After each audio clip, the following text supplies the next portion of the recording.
فبشر عباد الذين يستمعون القول فيتبعون احسنه.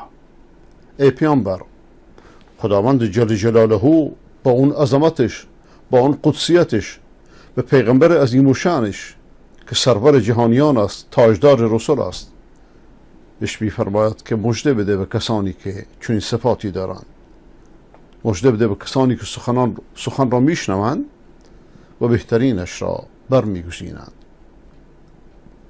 چشم داری تو ز چشم خود نگر، منگر از چشم آخوند سفیه بی هنر. گوش داری تو ز گوش خود شنو، گوش گولان را چرا باشی گرو، گوش دیگران را چرا باشی گرو.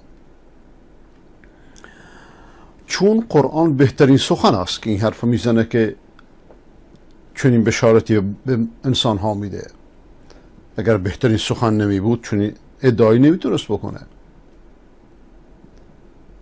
و در شرح بهترین سخن که خدا را شاکریم که به من شما توفیق داده که بر گرد کلامش، بر گرد کتابش حلقه بزنیم، زانوی ادب بزنیم تا از فرامینش، از راهنمایی هایش، از راحل هایش، از نورش، از معرفتش، از خورشید معنویتش برای روشن کردن قلب و فکر و دنیا و آخرت خود استفاده بکنیم.